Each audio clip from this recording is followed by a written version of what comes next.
The bookshelf in the Cesari library had never moved in 30 years. Marisol Vega knew that because she dusted it every Tuesday. And dust doesn't lie about what's been touched. Today, one shelf gave when she leaned her weight against it to reach a high cobweb, and the whole panel swung inward 6 silent inches on a hinge no one had ever mentioned to her. She should have called someone. In this house, in this family, unexplained doors were not things a housekeeper opened on her own. Damien Cesari did not like surprises inside his own walls, and everyone who worked for him had learned that the fastest way to lose a job, or worse, was to go where you hadn't been told to go. But her hand was already on the frame. Behind the panel was a narrow room, windowless, lined with locked cabinets and a single sealed trunk. The air smelled of dust and old paper, undisturbed for longer than she'd been alive. A brass lock gleamed dully on the trunk's latch, the kind that took a specific old-fashioned key, not the kind sold anywhere anymore. Marisol reached instinctively for the small ring of keys she kept clipped inside her apron pocket, not the house keys the staff were issued, but her own, the ones that had belonged to her grandmother Rosa, who had worked in a house very much like this one before Marisol was born, and who had died still refusing to explain why she carried them. She didn't know why she tried. Habit, maybe. Or the part of her that had never stopped asking questions about the grandmother the family never spoke of. The smallest key slid into the trunk's lock and turned with a soft, final click. For a moment Marisol just stood there, staring at her own hand on a lock that had no business opening for her. Because that meant one of two things. Either this was coincidence, an old lock, an old key, 100 keys like it made the same way, or her grandmother had once stood exactly where she was standing now, with a key that had been made specifically for this trunk in this room in this house. Behind her, footsteps stopped in the doorway. "That door," Damien Cesari said quietly, "has been locked since before I was born." Marisol turned. He wasn't looking at the open panel, or the trunk, or the dust on her hands. He was looking at the key still sitting in the lock, and at her face, searching it the way a man searches for a lie he already suspects is coming. "Where," he said, each word measured and careful, "did you get a key that fits that trunk?" She didn't have an answer that wouldn't sound impossible, so she gave him the only true one. "It was my grandmother's." Something changed behind his eyes. Not anger. Recognition. As if she'd said a name he'd been waiting 30 years to hear again. Marisol had taken the housekeeping position at the Cesari estate 8 months earlier. The same week her mother's hospital bills stopped being something she could reasonably ignore and started being something that arrived in envelopes she couldn't bring herself to open on the same day they came. It wasn't the first time someone in her family had worked in this house. She hadn't known that when she applied. She'd needed steady pay, a room and board arrangement that would let her send almost everything home, and an employer who didn't ask too many questions about a woman with a restoration diploma cleaning floors instead of repairing textiles in some museum's basement. The Cesari estate offered all three. Her actual training was in object and textile conservation, 3 years learning to read the story hidden in a seam, a stain, a repair done by an amateur hand instead of a professional one. It was a skill that paid almost nothing in a city like this unless you already had connections she didn't have. Housekeeping paid enough to keep her mother's medication filled and her younger brother, Teo, fed and in school instead of pulled out to work at 16. She didn't love the job. She was good at it because she was good at noticing things other people trained themselves not to see. Which fabric had been mended twice, which drawer got open more than the others, which room smelled like a lie because someone had cleaned it themselves instead of letting the staff in. But she kept her head down. In a house like this, noticing too much out loud was its own kind of danger. The Cesari family did not explain itself. Damien ran what the staff called, without ever quite saying it, the family's real business from an office 3 doors down from the library, and everyone under his roof understood that some doors were not meant to be walked through, literally or otherwise. He was not cruel to the people who worked for him. He paid well. He noticed when someone was overworked, and once, when the gardener's daughter needed surgery, the bill had simply disappeared. But he ran the house the way he ran everything else, as a closed system, protected, controlled, with information distributed only on a need-to-know basis that never seemed to include the people closest to the ground. Marisol had noticed in her first month that Damien rarely asked the staff questions he didn't already know the answers to. He tested people instead of trusting them outright, watching how they handled small responsibilities before he'd hand them larger ones. It had taken her weeks to realize that this wasn't suspicion exactly. It was a man who had learned, somewhere along the way, that the people closest to him were the ones most likely to disappoint him, and who protected himself by never fully believing anyone until they'd proven it, again and again, over time. Everyone except Nico. Nico he'd never once tested. His cousin Nico was different in every visible way. Where Damien was quiet and watchful, Nico was warm, quick with a joke, the one who remembered the housekeeper's birthday and the gardener's grandson's name. He managed the family's finances and had for as long as anyone currently on staff could remember, and the staff liked him, trusted him, in the easy way people trust a person who's never given them a reason not to. Marisol had liked him too at first. Then, 3 weeks into the job, she'd been cataloging an old set of household ledgers Damien wanted digitized, and she'd found a page where a name had been crossed out so hard the pen had torn the paper. Not blacked out. Crossed out violently, the way you cross out something you want gone and can't quite make disappear. Rosa. Her grandmother's name. She'd told herself it was a common enough surname. She'd told herself a lot of things over the following weeks, every time some small detail didn't sit right. A torn photograph in a drawer she wasn't supposed to open, showing a young woman in a housekeeper's uniform standing in front of this exact library. Her face cut away entirely. The way the older groundskeeper's expression changed, just for a second, when Marisol mentioned her grandmother had once worked in a house like this. Rosa Vega had died 4 years ago without ever explaining why she flinched at the word housekeeper, why she kept a small ring of keys in a locked drawer for 30 years, or why the one time Marisol asked about her early career, her grandmother had simply said, "Some doors are better left closed," and changed the subject for good. Marisol had a boundary she'd set for herself the day she took this job. She would not go looking for trouble in a family that could make trouble disappear. She needed the paycheck too much to be curious. But trouble, it turned out, didn't require her to go looking. It had been waiting behind a bookshelf the whole time. And now Nico Cesari was standing in a doorway that hadn't opened in 30 years, looking at her like she'd just answered a question he'd stopped hoping anyone could. "Rosa Vega," he said slowly. "Your grandmother worked here." It wasn't a question. Marisol felt the floor of her carefully controlled life tilt slightly under her feet. "She never told me that," Marisol said, which was true, and which told him nothing, which was also, for now, exactly what she intended. Damien didn't order her out of the room. That surprised her more than the trunk had. Instead he stood in the doorway a long moment, one hand braced against the frame, looking at the space like it belonged to a version of the house he barely remembered. "My father sealed this room the year I turned 9, he said finally. "I was told it held nothing important. Old records. Nothing worth the key. Then why lock it?" His jaw tightened, the closest thing to an honest answer he was willing to give her yet. "Because that's what my father did with things he didn't want touched. He locked them and told people they didn't matter. He didn't ask her to open the trunk. He didn't tell her to close the door and forget it either, which in this house would have been the expected move. Instead he said, 'Whatever's in there, I want to know before Nico does,' and walked away without explaining why, leaving her alone with a key that fit a lock her grandmother had apparently once carried the twin of.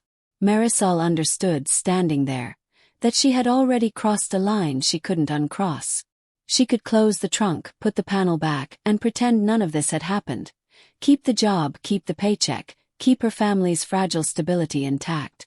Or she could open it and find out exactly what her grandmother had spent 30 years refusing to say. She thought about the crossed-out name, the torn photograph, the way her grandmother's hands used to shake, just slightly, whenever the subject of her early working years came up. She opened the trunk. Inside, a housekeeper's uniform, folded with a care that suggested someone had packed it in grief rather than anger. A small stack of personal letters, tied with string that had gone brittle. And beneath those a slim ledger, not the household's official record book, but a private one, the handwriting unmistakably her grandmother's, the same careful, slightly slanted script Marisol remembered from grocery lists and birthday cards. She read the first page standing up, her heart moving faster than she wanted it to. It wasn't a confession. It was an accounting, dates, amounts, small discrepancies in household funds that Rosa had apparently tracked for months before the trunk's contents stopped. Someone had been quietly moving money out of the estate's accounts 30 years ago, a little at a time, in amounts small enough not to draw attention unless you were watching closely and knew exactly what to look for. Rosa had been watching closely. Rosa had known exactly what to look for. And then, on the final written page, in handwriting less steady than the rest, I told Mr. Cesari what I found. He said he would handle it himself. The entries stopped there. Marisol was still holding the ledger when the door at the far end of the hidden room opened and Nico Cesari stepped through, a stack of files under one arm. His easy smile already in place, the smile that had never once in 8 months made her feel unwelcome in this house. It faltered just barely when he saw what she was holding. "That's an old room," he said, recovering fast, his tone light. "Nothing in there but dust and paperwork nobody needs anymore. You shouldn't be going through Damien's family history without him here, Marisol. Some of it isn't pretty." She had 2 choices in that moment, and she knew it. She could hand over the ledger, apologize for overstepping, and let this become someone else's problem. The safe choice, the choice that kept her job and her family's stability intact. Or she could hold on to what she'd found and start asking the question her grandmother had died without answering. "You're right," she said and closed the ledger, but slid it into the deep pocket of her apron instead of the trunk. "It's not pretty. I'll let Damien sort out what to do with it." Nico's eyes flicked to her apron pocket and back to her face, and for just a second, the warmth in his expression cooled into something far more calculating. "You know," he said almost gently, "your grandmother wasn't the only one who found things in this house she thought she understood. People misread old numbers all the time. Context matters. I'd hate for you to draw conclusions from half a ledger and lose a job you clearly need." It wasn't quite a threat. It was close enough that Marisol felt it land the way it was meant to. "I haven't drawn any conclusions," she said. "I've barely read 3 pages. "Good." His smile came back easy as ever. "Keep it that way until Damien's had a chance to look at it properly. Some things are better handled inside the family, quietly, so nobody gets hurt who doesn't need to be." Quietly. It was the same word, she would realize later, that Rosa's ledger had used in that final unsteady line. He said he would handle it himself. Hearing it now, from a different Cesari, in the same hidden room, made the hair rise on Marisol's arms. "Of course," she said. "Family matters. Best left to family." He was still smiling when he left. Marisol didn't move again until she heard his footsteps fade down the hall, and then she sat down on the closed trunk, her legs suddenly unsteady, and made herself breathe. She thought about putting the ledger back. She thought about it seriously for almost a full minute, running the numbers of her own situation the way she imagined her grandmother once had. The rent, her mother's medication, Teo's school fees, the long list of things that depended on this job continuing exactly as it was. It would be so easy to close the trunk, seal the panel, and let 30 years of silence become 31. No one would ever know she'd found anything at all. But she kept picturing her grandmother's hands, the slight tremor that used to appear whenever this house came up, a tremor Marisol had spent her whole life assuming was just age. It wasn't age. It was 30 years of swallowing something she'd never been allowed to say. Marisol didn't move again until she heard his footsteps fade down the hall, and then she understood, with a certainty that settled cold and clear in her chest, that she had just made herself a problem for someone in this house, and there was no version of the next few weeks where she could simply go back to dusting shelves and minding her own business. Damien summoned her to his office that evening, and Marisol went with the ledger still in her apron pocket, unsure until the last second whether she intended to hand it over. He didn't ask for it right away. He asked instead about her grandmother, cautiously, like a man picking his way across ground he didn't trust. What had she done for a living? Where had she worked before Marisol was born? Whether she'd ever mentioned this house by name. Marisol answered carefully, giving him true things in small pieces, the way she'd learned to give information to people who might use it against her. When she finally set the ledger on his desk, she watched his face change as he read it. Not shock exactly, but the slow settling of a suspicion he'd apparently been carrying unspoken his whole adult life. My father told the staff Rosa Vega was let go for skimming household funds, he said quietly. He told me that. I was 9. I believed him because he was my father and there was no reason not to. There's still no proof it wasn't her, Marisol said, because it was true, and because some part of her needed him to reach the right conclusion on his own rather than be handed it. This shows she found something. It doesn't prove she wasn't part of it. Then we find out, Damien said. Quietly. I'll have someone look into the old accounts, cross-reference what's left of the records, and we'll close this the way we close everything. Inside the family, without it becoming anyone else's business. It was the first time Marisol had heard the offer she suspected every person in this house eventually received. A promise that trouble would be handled, absorbed, made to disappear behind the same kind of silence that had swallowed her grandmother's name 30 years ago. No, she said. Damien looked at her the way she imagined very few people in his life ever had, with genuine surprise that someone had simply refused him. My grandmother spent 30 years being handled quietly, Marisol said. She died without ever telling her own family why. If you handle this the same way, whatever actually happened to her disappears again. And this time it's final, because there's no one left alive who remembers it but you and whoever did this. He didn't answer immediately. Something in his expression, irritation maybe, or the discomfort of a man unused to being told no inside his own house, passed and resettled into something more thoughtful. What do you want instead? The truth. Loud. Whatever it costs. You understand what you're asking. This family has never aired anything outside these walls. Not a business dispute, not a death, not a divorce. If I do this your way, there's no controlling how it lands. There's no controlling it your way either, Marisol said. You've just gotten used to calling that control. He didn't promise her the truth out loud, not that night. But he didn't send her away either, and for a man who solved every problem by closing a door on it, Marisol understood that his silence was its own kind of concession, the first crack in 30 years of a habit he'd never once had to defend before. The pressure started within the week, and it wasn't subtle to anyone paying attention, though it was subtle enough that Marisol couldn't have proven a single piece of it to someone who wasn't looking for the pattern. Her hours were quietly reduced, to balance the household budget. A missing serving tray was mentioned to the head of staff in a tone that implied, without saying, that the new housekeeper might not be entirely trustworthy. Small things. Deniable things. The kind of pressure a man applies when he wants someone gone without ever having to explain why. Marisol kept working anyway, and kept looking in the hours she wasn't supervised. Her first real attempt to find corroborating records failed outright. She asked the head of staff, an older woman named Consuela who had worked for the family almost as long as Nico had managed its books, whether any employment files survived from 30 years ago. Consuela's face closed like a shutter. Some things stay in the past because that's where they belong, she said, and would not discuss it further, no matter how carefully Marisol raised it again over the following days. Marisol understood, watching her, that fear didn't always look like fear. Sometimes it looked exactly like loyalty. She tried a second time with one of the younger accountants who assisted Nico part-time, hoping he might have noticed something in the current books worth asking about.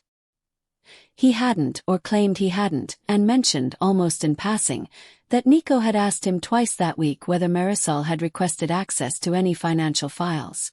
It wasn't proof of anything. It was enough to tell her she was being watched more closely than she'd realized. It was in the estate's old financial archive, boxes of receipts and correspondence nobody had touched in decades, that she finally found the piece that changed the shape of everything she thought she understood. A transfer authorization, dated the same week her grandmother's ledger entries stopped, signed not by Rosa Vega, and not, as she'd half expected, by Damien's father alone, but countersigned by a name she recognized immediately, because she'd seen it on payroll records dated as recently as last month. Cesari, Nico's father, the uncle who had trained him, handed him the household books, and, according to every story the staff told fondly around the kitchen table, taught him everything he knew about running the family's money. The theft hadn't started with Damien's father acting alone.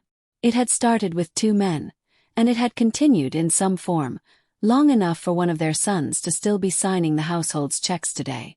Marisol almost missed the second document, tucked behind the first in the same folder. A short, formal letter on the estate's old stationery, addressed to no one and signed unfinished.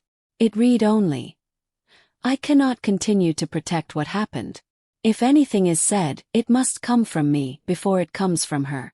The handwriting matched the transfer authorization. Whoever had written it, Damien's father most likely, had never sent it and had never finished it either. A confession abandoned halfway, the same way the whole matter had been abandoned, sealed behind a bookshelf instead of resolved. She photographed both documents with her phone before she left the archive room, not trusting herself to remember every detail, and not trusting, yet, that either page would still be there if she came back for it a second time. Her first attempt to raise the letter with Damien directly went nowhere. She caught him between meetings, tried to explain what she'd found, and watched him go still in the particular way he did when a conversation touched something he wasn't ready to hold. "Not now," he said, already moving past her. "I have people waiting." It stung more than she expected. Not the refusal itself, but the reminder that however much ground they'd covered, he could still close a door on her the same way his father had closed one on her grandmother, whenever it suited him. She didn't raise it again that day. She waited instead and worked, and let the reduced hours and the quiet doubts about her honesty circulate through the staff without defending herself against any of them, because she understood, with a patience that cost her something every single day, that proof mattered more than protest. Marisol brought the transfer authorization to Damien the next morning, expecting anger or disbelief, or the same instinct to bury it that he'd already shown once. What she got instead was a long silence, and then a question that told her he'd already half suspected something like this his whole life. Is Nico still moving money the same way? She didn't know yet. But the question itself told her Damien's trust in his cousin had never been as solid as it looked from the outside. It had simply never been tested, because no one had ever tested it. The full picture came together over the following days, and it was worse and more human than either of them had expected. Marisol tracked down one of the few remaining household employees old enough to remember Rosa Vega personally, a retired seamstress named Dona Amelia, living 2 towns over, who agreed to see her only after Marisol explained, carefully, whose granddaughter she was. "Your grandmother didn't steal a single peso from that family," Dona Amelia said, her voice sharpening with an old banked anger. "She found out someone was stealing and she told the wrong man about it.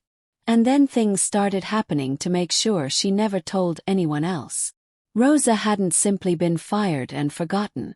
She'd been threatened, quietly, the way the powerful threaten people they can't afford to have talk, with the safety of her own young daughter Marisol's mother, then barely 6 years old. Rosa had taken the blame, taken the disgrace, and walked away from a job and a reputation she'd never get back, because the alternative had been a risk to her child she wasn't willing to take. "She came to see me once years later," Dona Amelia said, "after your mother was grown and gone from that house for good. She told me she kept a few things from that trunk, a set of keys mostly, because she couldn't stand the idea that if she died without saying anything, it would be like it never happened at all. Like she'd imagined the whole thing." The old woman's hands, folded in her lap, tightened briefly. "I told her to burn it. Better to be safe than right," I said. "She never listened to me on that." Marisol sat in Dona Amelia's small kitchen and understood, for the first time, why her grandmother used to go so still and quiet at any mention of the word housekeeper, and felt something in her chest crack open that had nothing to do with proof or ledgers at all. She thought of every birthday, every quiet evening at her mother's kitchen table, every ordinary family moment Rosa had lived through carrying a secret this heavy, and never once let it show past the flicker in her hands. Why didn't she ever go to the police? Even years later, once we weren't in danger anymore. Dona Amelia's laugh had no humor in it. Go to the police and say what? That a family with more money than the whole town could produce documents proving whatever they wanted proved. People like us didn't win those fights back then, Mija. We still don't most days. Your grandmother knew that better than anyone. She chose to survive instead of chasing justice she didn't believe she could get. That doesn't make her weak. It makes her the only person in that house honest enough to be afraid. When she told Damien, he didn't offer a solution. He sat down across from her, uncharacteristically at a loss, and said, "My father let a family under his protection be threatened to cover his own theft, and I spent 30 years thinking he was simply a hard man who ran a tight house." His voice was low, controlled in the way she now recognized as effort rather than calm. "And I let the man who helped him do it manage every account this family has, because he was blood, and blood was the only qualification I ever checked." It was the closest thing to an apology Marisol had heard from him, though it wasn't addressed to her. Nico found out they were digging. There was no way in a house this size that he wouldn't, and he came to Marisol directly, alone. His charm dialed all the way up and something harder underneath it. "You don't understand what you're doing," he said. "This family runs on trust. You start pulling threads like this, you don't just unravel my father's mistakes. You unravel everything. Damien's authority, the staff's stability, yours most of all. I can make sure you and your mother never have to worry about a hospital bill again, Marisol. I can make this easy for everyone." It was the clearest offer she'd been given yet, and the ugliest, dressed as generosity, meaning silence. "How much?" Marisol asked, mostly to see whether he'd actually name a figure. He did, without hesitation, a number large enough to clear her mother's entire remaining debt, and then some, spoken as easily as if he were quoting the price of groceries. It told her exactly how long he'd been rehearsing the offer, and exactly how much he believed her silence was worth to him. "My grandmother already made that trade," Marisol said. "It cost her 30 years of her name being wrong in everyone's mouth, and it cost her the chance to ever tell her own daughter the truth. I'm not making it again. Not for any number." Nico's expression didn't change much, but something behind it did, and Marisol understood she'd just told him, plainly, that there was no version of this where he talked his way out. "You realize," he said, quieter now, all warmth finally gone from his voice, "that Damien will choose the family's name over you the moment it actually costs him something. He always has. Ask anyone who's worked in that house longer than you have." It was meant to plant doubt, and for one uncomfortable moment, standing in the hallway outside the room where she'd found her grandmother's ledger, it worked exactly as intended. That night, Damien wanted to move immediately. Freeze Nico's access to the accounts, confront him privately, keep it inside the family the way every crisis in this house had always been kept. "That's the same instinct that let this happen for 30 years, Marisol said. "If you handle this quietly again, inside these walls with no witnesses and no record, it disappears the way my grandmother disappeared. I want this done in the open, in front of the people who've been trusting him with their futures without ever being told what he might be capable of." They argued, genuinely, sharply, neither one backing down, and it was, Marisol realized afterward, the first time in 8 months anyone in this house had disagreed with Nico Cesari to his face and stayed in the room to finish the argument. They needed one more thing before Marisol would agree to bring this in front of the family. Proof that didn't depend on a 30-year-old ledger and one elderly woman's memory. Something current. Something that would hold up even if Nico denied every word of the past. She found it in the household's modern accounting software, cross-referencing 3 years of maintenance invoices against actual completed work, a skill that had nothing to do with restoration training and everything to do with the same patient attention she'd once used to spot a poorly mended seam. Small, repeated overpayments to a contracting company that, when she checked, was registered to an address that turned out to be Nico's own second property. It wasn't dramatic. It was patient, quiet, current theft, exactly the kind his father had taught him 30 years ago. Small enough not to draw attention, unless someone was watching closely and knew what to look for. Finding the retired accountant took 3 attempts.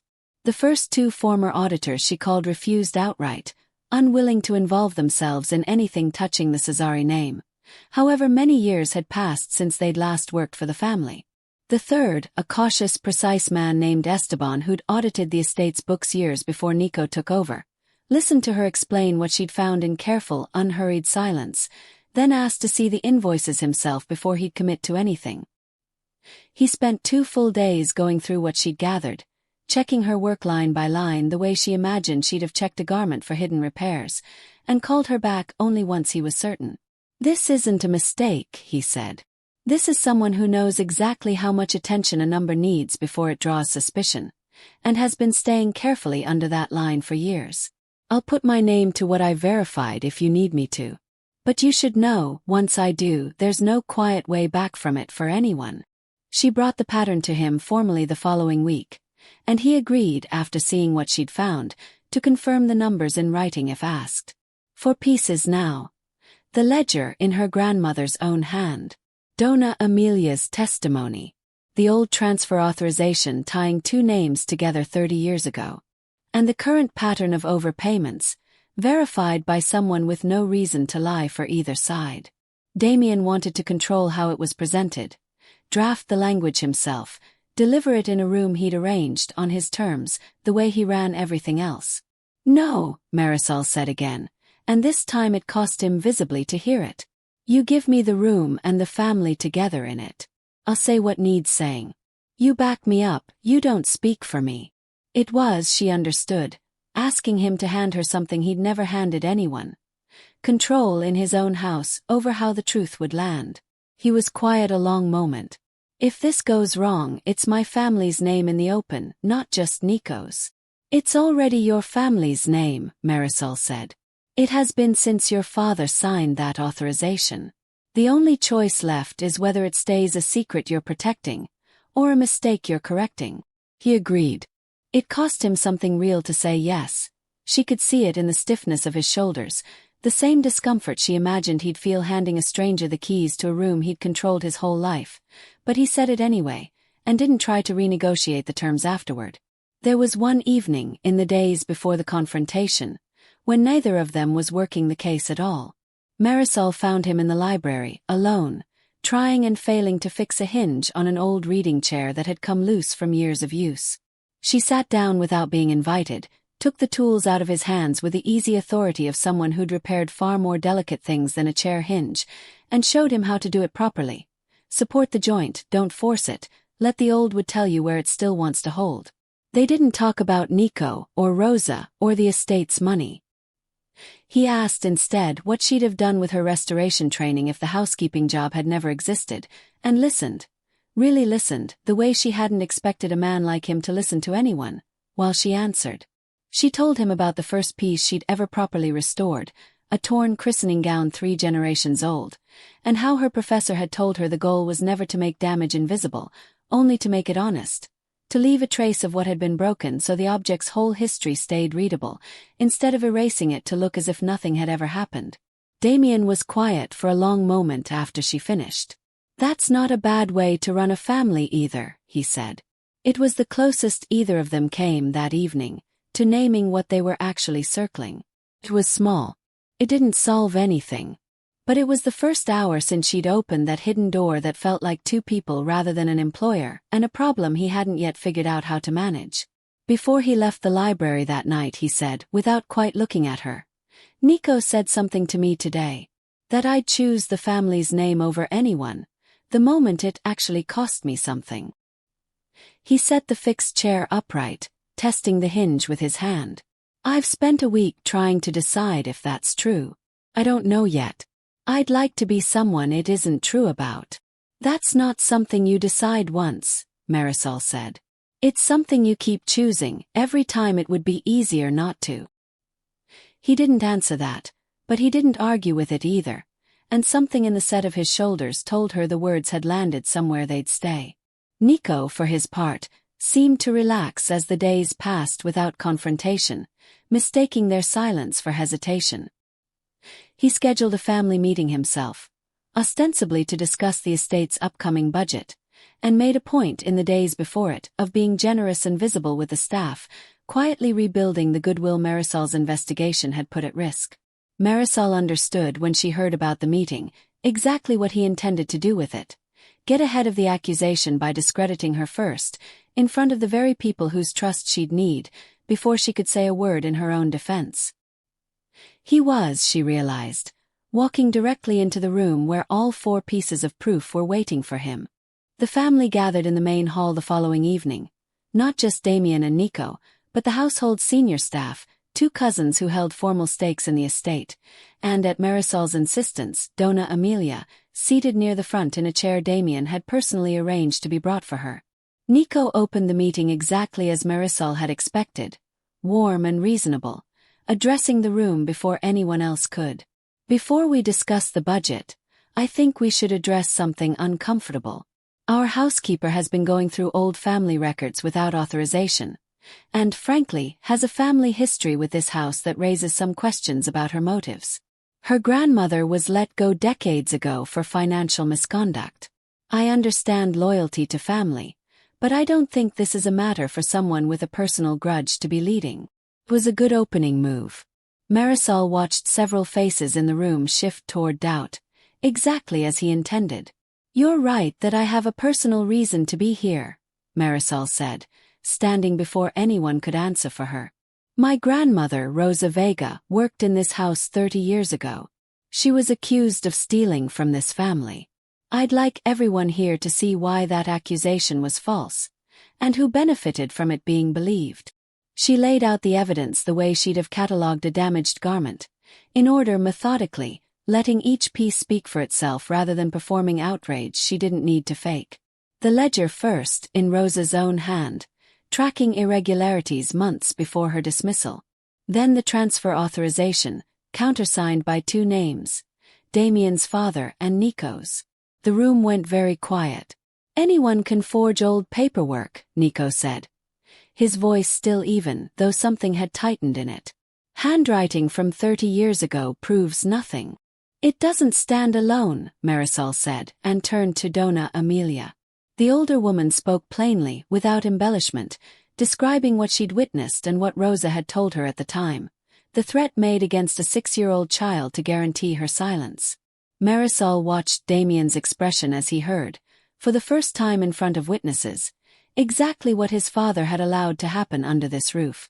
"That's a decades-old story from an elderly woman," Nico said. "Even if true, it has nothing to do with me. I was a child." "You inherited the accounts your father built on top of it," Marisol said. "You inherited the silence too. You just never had to ask where either one came from, because asking never cost you anything, until now."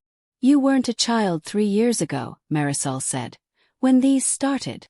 She laid out the third piece, the pattern of overpayments to the contracting company registered at his own second address, and the accountant's written confirmation of the numbers, passing copies down the table so the 2 cousins with formal stakes in the estate could read the figures themselves rather than simply take her word for them.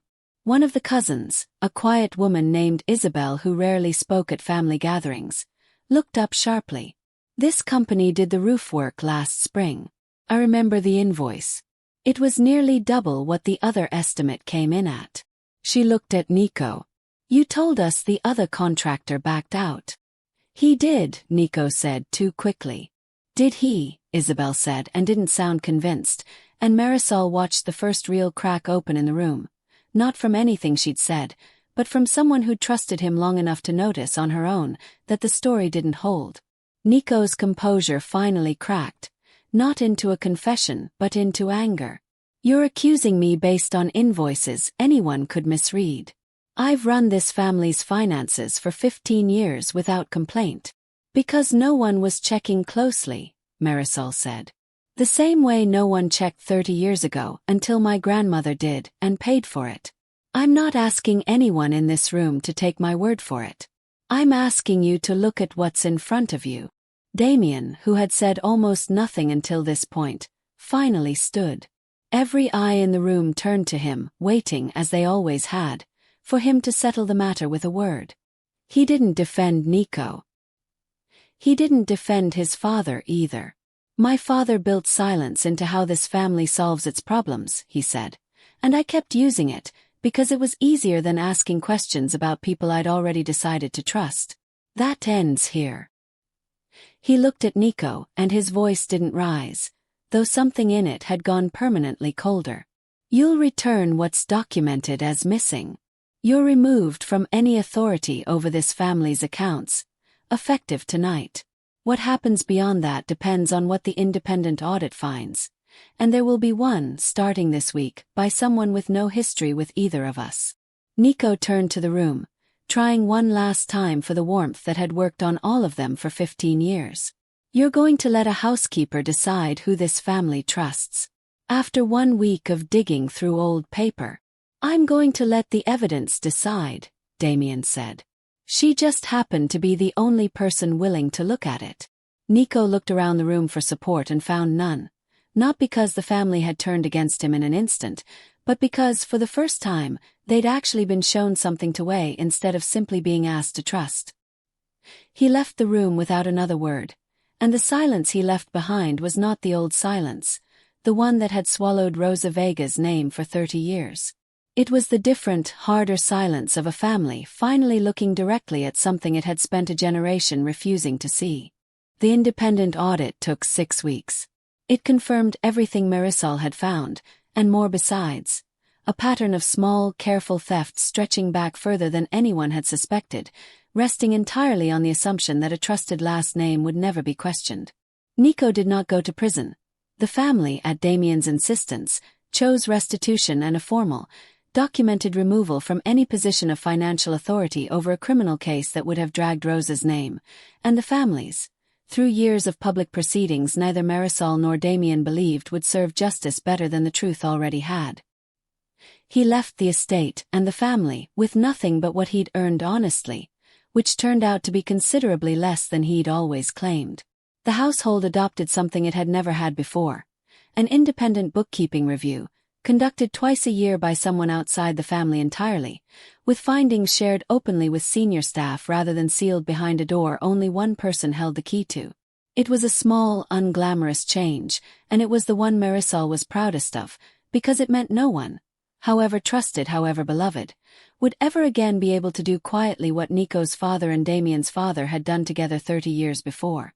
Rosa Vega's name was formally cleared, recorded in the household's official history at Damien's own order, and her belongings, the uniform, the letters, the ledger she'd kept out of stubborn, quiet defiance, were returned to Marisol, who kept them not in a locked trunk this time, but on a shelf in her own room, where anyone who asked could be told exactly what they meant. Damien changed, too, in ways that had nothing to do with grand gestures. He started asking the household staff what they needed instead of assuming he already knew. He stopped treating disagreement as disloyalty. When Marisol told him months later that she intended to use her restoration training again, a small private practice built slowly on her own terms alongside the housekeeping work she wasn't ready to give up yet, he didn't try to fund it for her or fix it for her or make it easy in a way that would have made it his instead of hers. He asked what she needed, listened to the answer, and let her build it herself. What grew between them grew slowly, the way real trust does. An ordinary conversation here, a disagreement worked through there, a quiet evening fixing a chair that had nothing to do with any of it. There was a Sunday months after the audit closed, when Marisol found Damien in the same library, not managing a crisis this time but simply reading, and he looked up and asked if she wanted to sit, and she did, and neither of them felt any need to fill the silence that followed. It was, she thought, the first time in her life that a quiet room in a house like this one had felt safe rather than watchful. Neither of them called what was growing anything for a long while. When they finally did, it wasn't a rescue, and it wasn't a reward. It was two people who had learned the hard way that respect has to be tested before it can be trusted, and it had been on both sides in a house that had spent 30 years proving how rarely that happens. There's a version of this story where the powerful man simply fixes everything, and the woman who found the truth is thanked and forgotten, folded quietly back into the household staff once her usefulness is over. That isn't what happened here. The truth came out because someone with far less power than Nico Cesari refused to let it stay buried, even when staying quiet would have been safer, easier, and exactly what 30 years of history expected of her. Her grandmother made the opposite choice once, and it cost her everything. Not because she was wrong, but because there was no one standing behind her willing to look at what she'd found instead of looking away from it. So here's the question worth sitting with. If you were in Marisol's place, if speaking the truth could cost you the only stable job keeping your family afloat, would you have opened that door? And if you were in Damien's, If the truth meant admitting the person you trusted most had spent a lifetime protecting a lie, would you have let someone else lead you to it? If this story stayed with you, I'd love to hear your answer in the comments below. And if you want more stories like this one, consider liking this video and subscribing for what's coming next.